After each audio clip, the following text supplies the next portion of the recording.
Hey, Polly. Hey Greg, how are you? Doing all right. We are up for another great episode today. Who have we got? We've got Caroline Joyce. She is the executive director of Parents Against Vaping. All right. Yeah, so Seems pretty straightforward about what they're all about. exactly. Talking about ice cream. No, no, but she's going to give us awesome, great information about what the organization is doing and the resources that they have, as well as some trainings. Oh, terrific. Yeah. So without further ado, joining us today on Totally Preventable, we have Caroline Joyce, the Executive Director of Parents Against Vaping. Caroline, how are you doing today? I'm fine, thank you. How are you? Doing good, doing good. And just to start off, as we normally do, can you tell us a little bit about yourself and how you got to where you are today? Absolutely. Yes. I'm Caroline Joyce, and I actually started working in tobacco control in a formal capacity more than 20 years ago. I used to live in Washington, D.C., and I worked for an organization that worked nationally, and I did a lot of work to um, try to influence decision makers in Washington to support this issue. And then during the pandemic, I decided to move back to my home state of Connecticut. And I was looking for new roles, different shape and form. And I had known this organization, Parents Against Vaping, for quite some time. I was really fond of them. So I reached out to them just saying, if you need some help, let me know. And over the course of about a year or two and working with them in some small ways, they decided they wanted to have an executive director for the first time. And so I actually helped them with that search. And then they had somebody that came on temporarily, and then and then I got a call a couple months later saying that that person was great, but they had moved on to another project. And actually, would I be interested in being the executive director? And I said, yes, actually, I would be very interested and honored. So I started in January of 2025. Wow. Oh, okay. Nice. Welcome. Thank you. Thank you. You describe Parents Against Vaping as the first and only national parent organization fighting the tobacco and vaping industries.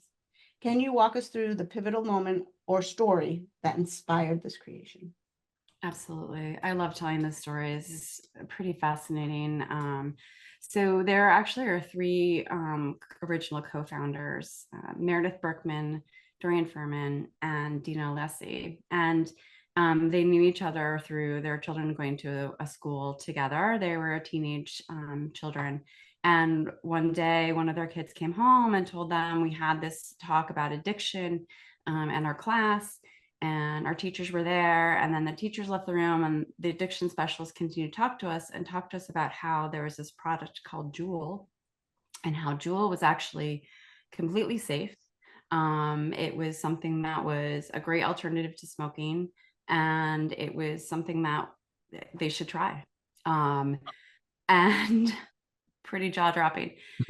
So Meredith and Dorian and Adina just leaped into action, could not believe, they were astounded that this had happened. The school was unaware, and they were also aghast at this. And Meredith actually has a background in investigative journalism, so did some digging and looked into understanding what this organization was, what they were about, and realizing that Juul actually was this incredibly harmful product.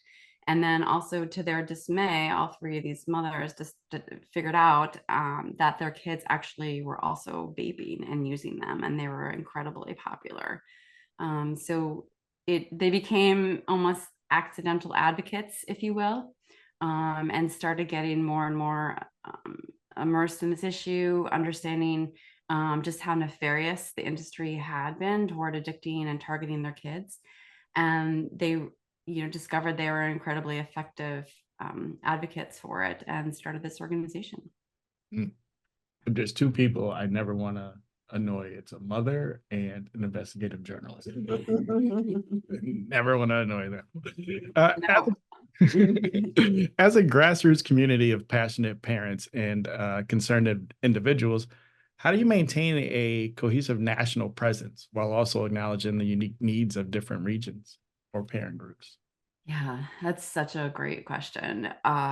So it in a lot of ways that the issue, there's a lot of universal truths, right? And I imagine with Totally Preventable, you guys experience this as well in terms of guests that you have, and we experience the same, even though parents might be living in a different region of the country, or different location, or different setting, different cultural influences. There are a lot of universal truths in terms of what they're facing, what they're experiencing, and also how to help the young person navigate this journey and quit. So a lot of it is in terms of bringing together those common denominators and just connecting parents to, you're not alone, and we have all of this, we're all in this together. And so we work from there. Also, though, we do try really hard to sort of connect with people in certain locations, and they can also help, be an emissary, if you will, for that location or that region. So that way we can have an understanding in terms of what is happening that is particular to like Dayton, Ohio, or like Topeka, Kansas, or San Diego, California. We talk to parents all over the nation. So connecting with those parents and really getting insights for them is also key and tantamount for us. Your parent training program, Run with New Vista, covers health harms, causes, signs, and strategies. How do you evaluate its real-world impact, and what refinements have you emerged from early rollouts?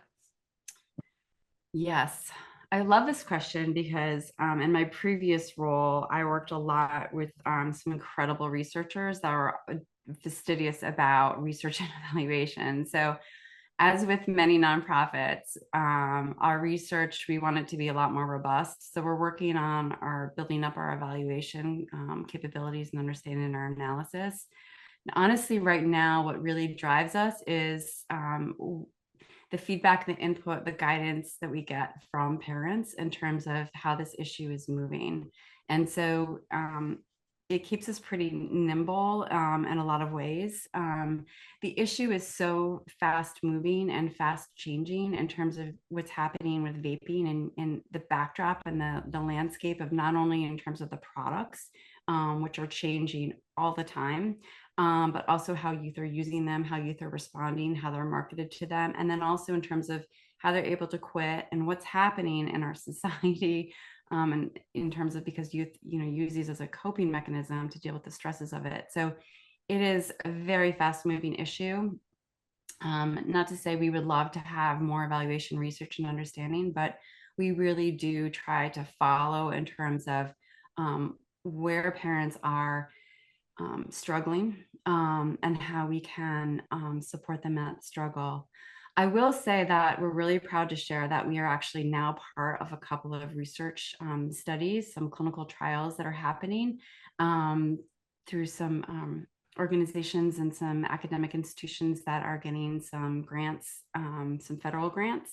So we're excited to see in terms of some evaluation research that we're going to have from that experience. That's awesome. Congratulations on that. Thank you. Some studies show that parents are among the most supportive stakeholders for policies like flavored vape bans and increasing sales age to 21. How do you leverage this parental backing to influence policymakers? I mean, there is no more powerful spokesperson than a parent and a mother, or even a child. We've had young people that have been willing to bravely come forward and meet with lawmakers and give them some real world experience, which has been incredibly effective and reaches them. So I could go up there and have the best facts, the best information as an advocate on this. But if you bring a parent or somebody that has a firsthand experience or a story that they're willing to relay and share, and something that is vulnerable and brave, that there's no more effective strategy in my view in terms of bringing that to a decision maker. Very true. I agree. Yeah, that makes me think of the opposite. It feels like a lot of times here, maybe this is a regional thing, I don't know, we are battling parents that also vape and think that it's fine for their kids to vape, and administration is often faced with that when kids are caught vaping. The parents want the vape back and don't want their kids to be punished. So it's a two-edged sword, I guess, right? That's very common. Yeah, I'm nodding my head. That's something we hear a lot. And that's something we're trying to also bring parents along in terms of their own cessation, their own understanding. We're trying to do it in a way though where we don't want the parents to feel judged. We don't want to further the stigma. I imagine in terms of the work that you do with Totally Preventable, very similar in terms of we want people to understand that this is something that is not always their fault. And there are a lot of choices that they have now that they are in this situation to navigate it. And we want them to feel empowered and really, that there's a way out of this. There are other ways that they can, the other things that they can turn to help them in terms of what they're navigating. Right. Academic research suggests parental attitudes and vaping behaviors directly influence use risks of initiation. How does Parents Against Vaping tailor its messaging to help parents model behaviors that actually reduce uptake? So, I mean, this is a complex question, and in many ways, in terms of what we often do is in terms of there's a different message for the parents than there are for the youth. So a lot around the parents is, building support, understanding in terms of the distress that they're experiencing with their youth vaping, or the distress that they have with their own vaping or their own use of what they're doing. And so a lot of it is in terms of there are tremendous resources that are out there, for you. So we're trying to create that foundation of we're a supportive, non-judgmental audience and supporter for you. So we try to start there in many ways. And then in terms of like helping parents model those behaviors, I mean, a lot of it is in terms of being open about your addiction if you're ready to take that step. And being open in terms of this is a challenge. However, we are working now and toward trying to really bolster the people with the notion that it is achievable to quit. It is absolutely achievable. Not easy, but definitely achievable. This is not a new message per se. It's a little bit newer for us because we've been so much around the harms and the education. So we're trying to make sure that we're also really balancing that with in terms of that people can achieve this and quit. Now, youth often perceive vaping as low risk, fueled by flavors and especially social media glamorization. So, how does Parents Against Vaping confront these misconceptions in your education materials or outreach efforts? Big one, right? So I will say that I mean, I've worked on the previous organization I worked for, worked a lot in terms of prevention and worked on terms of directly marketing to and connecting and messaging to youth. And being in this organization for about 6 months, I will say that what I'm hearing is that youth actually do understand the health harms. However, they feel like they can prevail. They feel like that I have youth on my side. I mean, this is nothing new. I have youth on my side and I will figure out a way to overcome it.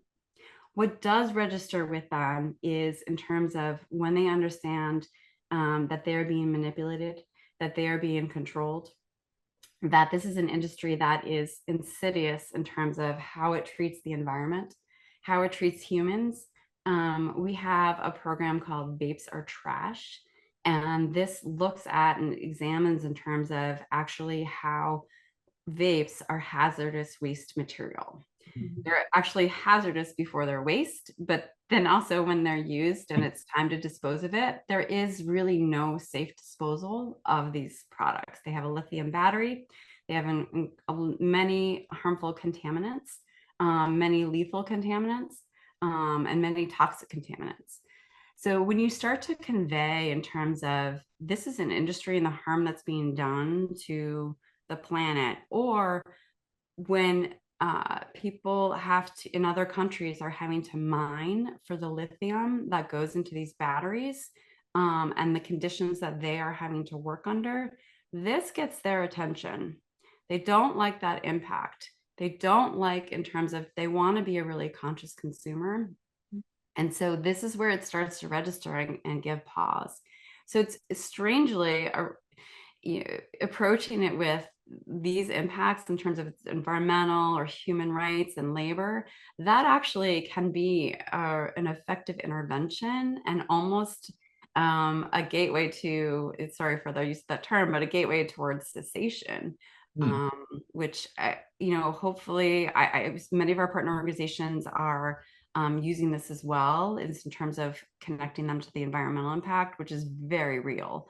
And it's proving effective. Mhm. I have heard that most youth seem to be very interested in the environment these days. And I know we have considered doing like on drug take back day, taking vapes, but in order to do that, the batteries have to be removed and you need to be like a engineer to get those batteries out. And then you have all these extra parts and yeah, there's a lot of I mean, that would be something to convey to the youth. Like we would want to do a take back day. However, in order for that to happen, all of these steps need to occur for us to be able to do that. So that they'll put it together in terms of like, wait a minute, when I think about the chain of custody of these devices that they're in the world, and then they might not speak this, but thinking this is something I'm putting into my body Mhm. as well. And then also when you start to understand in terms of the financial costs of it, when they start to do the math and think of it that way, that also is a big motivator as well. Absolutely. I think showing is we have a demonstration where we show it's called make your own vape juice, where we show the youth who come up there all the different things that are actually in there and then all the hazardous liquids and materials that are actually in that vape. Wow. I think it'll be really cool to show that environmental Mhm. aspect of it too, like the people who I'd never even thought about the mining for the lithium. I Mhm. never even took that into consideration. That can be pretty impactful. Mhm. Yeah, and it's the worst of the worst. It's what you would imagine. It's child labor. It's people under really unsafe, inhumane conditions that are having to do this. So it really, when you start to think about, in terms of how these have come to be, it can be, I think, arresting in terms of what am I doing? Mm. Mhm. Given that social media frames vaping in varied ways from smoking cessation to glamorization, what formats have you found most effective in reaching both parents and teens? Our focus actually, we try to stay in our lane, so to speak, even though I just talked to you about vapes are trash being youth oriented, but we really try to stay in our lane and connecting with parents. So I can talk more about that. I think vapes are trash, as I talked about, is probably the best way we work to connect with youth. And we are actually creating a youth advisory panel because we want to make sure that we are hearing their voices. We have them to tap. We have their insights. They can give us feedback. And this is long overdue. We've been wanting to do this for a while. Um, but in terms of the parents, we're also creating a parent advisory committee as well. So that way we can make sure that we're understanding, we're not losing the forest through the trees, so to speak, in terms of what it is like to be a parent in today's environment and climate. What is it like to have a teen? And basically to keep us as sharp as we can be in terms of how we're reaching them with our messaging. I think our most effective attribute and asset that we have is we have people that have walked the walk. We have parents that have been there, where they've been, that share the stories. I'm fortunate enough where I haven't had a youth that has started vaping yet, at least that I'm aware of. But we have people on our team that have, and the co-founders have. And so we really try to lift up their voices and experiences to make sure people know, like, we're where you are. We understand the shoes that you're standing in, and we're here for you. Now, before I can ask this question, I got to almost make it like a two-part question. My initial question is, what metrics do you use to evaluate the success of your initiatives? But can you tell us a few of your initiatives that you have? And then, I really like Vapes Are Trash, so I'm curious to hear some other initiatives that are going on. So one of our initiatives we have is called Poison, and it stands for Parents Opposing Illegal Sales of Nicotine. And what this is, it was piloted in several communities, and this was parents that were seeing these retail environments that were selling these products, and just it's shocking when you see them, and decided they wanted to do something.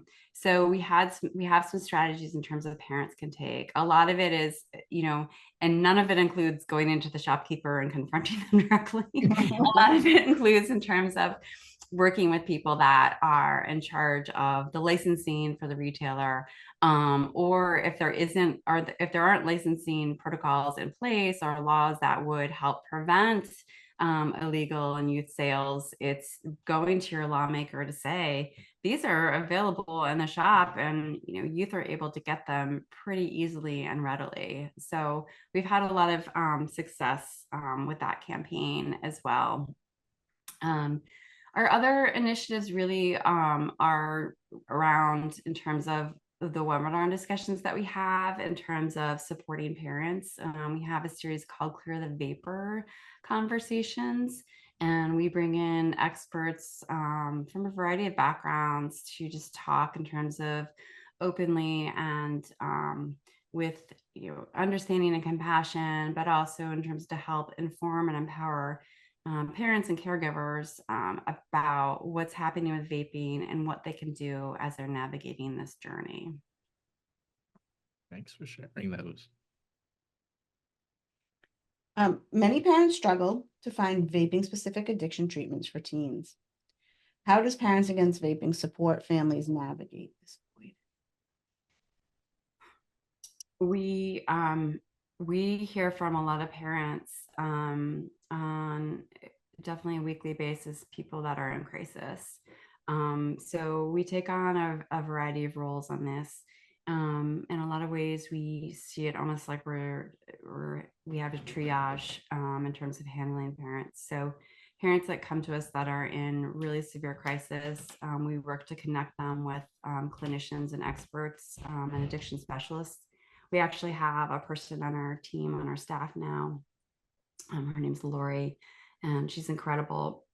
She's had her own experience with her youth vaping, and actually she went and got some cessation training from an organization in New York. And so she has some cessation expertise. So we have our parents, we'll connect with Lori. And then if Lori's offerings that we decide that they need a little bit more, we connect them with clinicians that can give them more information. We also promote, there's a lot of tremendous resources out there that are free, that are available for parents and youth in terms of how to help support quitting or quit attempts or understanding. So we do a lot in terms of, these are the resources that are available. We try as we can. We have a small team. We're just about 8 people strong, and we try as we can to give people as much individual support as they need, and also recognizing when something is there's a greater need beyond our capabilities, is connecting them with that capability, that person that can help them. That's awesome. We now know the harms, excuse me, that come along with vaping. especially in the youth. Harm lungs, cardiovascular function, brain development. How do you package this science in compelling and shareable formats that parents can effectively use? It's really difficult because, I mean, bringing the science to them is the easy part. The hard part is that you're going to be giving them something that's going to be really hard to hear. I mean, some of this information can be pretty shattering when you're realizing just in terms of how damaging these actually can be. We try to do it in a way where we obviously we don't want to be condescending or patronizing to the parents. We want to make sure that we're saying like, look, we're going to be really straight with you in terms of this is the impact. And then we tried to just really buttress it with this is what you can do. This is how you can be empowered. This is actions you can take. This is how we're here for you. This is how these other organizations across the nation are here for you. And then also, if you're lucky enough in your state and your county or your location is here for you. So we try to really counteract it with understanding that there are resources and there are options that are there for you. That's the biggest struggle I hear from youth that are addicted to any kind of nicotine product is they need more resources, or it is so difficult for them. And I understand. I was recently speaking to a young person who was trying to quit nicotine. He was kind of trying to go cold turkey, and decided it wasn't for him, that it was making him too crabby. So but he was researching some other ways, and he was determined, but it's hard. Yeah, a lot of times the materials or resources that I come across are very science heavy. Mm. It's not broken down. So I could see a parent getting this material and then them having to decipher the whole thing and then try and figure out how can I water this down to give the same impact, but how can I go ahead and convey this to my child? Mhm. It's tough. Mhm. Yeah, it is really tough. And the more we learn about vaping and the harms of it, the more harmful it's becoming. It feels like we're almost at a juncture where we know enough about the harms. While the science to continue in the research is important for us to continue to understand, absolutely. However, I feel like we don't want to overplay our hand, if you will, with parents. It's like you get to a point where you're like, okay, I get it, like this is not great. And I think that's also something to think about as it comes to the youth, is they're like, I get it, what you're saying is in terms of they so that's why moving them over to what does motivate them to quit. I imagine that totally preventable, that you are familiar with motivational interviewing. And so we try to really use a lot of those techniques when we're talking with parents to support them as they're talking to their youth. And what does motivate them? What does, in terms of move them on this? And it might not be how incredibly detrimental these are to your health. It might be you're not going to have as much money in your wallet if you want to go out with your friends, or if you want to save up to buy the car or the new PlayStation or whatever it is. That might be where you have to sort of reach them, and what motivates them, because we could talk for hours about the health harms, and it might not move the needle for the youth, at least. Money motivates my kid. Beyond flavor bans and age limits, what future policies or regulatory changes are Parents Against Vaping aiming for? Yes, I mean, we have many hopes for this in terms of the issue. I mean, we would also, now we have a whole generation of youth that are addicted to nicotine. And I imagine in terms of at your organization with Totally Preventable, you see the statistical information and the data. However, some ways it's, well, you can be encouraged if it's going in the right direction, but yet you still have all of these families and children that are suffering and living and coping with addiction or terms of substance use and misuse. So we are really interested in terms of other policies to see. We'd be really interested in terms of the FDA using its full authority in terms of to regulate these products in a way that Congress intended them when the law was passed in 2009 for FDA to have authority. So that would look like much more stringent marketing restrictions, much more stringent sales restrictions, much more stringent enforcement policies. This is all at the disposal and the discretion of the FDA, and we would love to see them exercise and use that. We were really encouraged to see recently that the FDA has seized a lot of illegal products that have come from China. We'd love to see that be kept up. However, because we have this generation of youth that are addicted, we need to help them. We have many youth in the nation, and now we also have adults that continue to be addicted to nicotine. So supportive education and cessation resources and interventions are critical. And I have yet to talk to a location in this country that feels like they have enough of a cessation program to help support the needs of their community. Very true.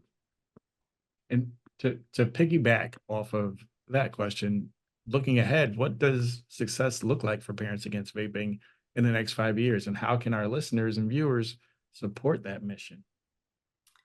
And we would love for there to be more understanding of what it's like to be a parent navigating this. Because you feel like if you can start to really understand in terms of the struggles that youth are they're incurring on this issue, then we feel like that would make our decision makers and our community leaders a lot more responsive toward this issue, toward addressing it. We would love there to be a lot more visibility around how these products are being allowed on the marketplace in a way that is just unconscionable. And especially some of the products that are coming forward now, you might have seen there's now video games, there's smart vapes, there's devices where you actually need to treat it like a digital pet, and then you need to take hits in order to keep it alive. It's just incredibly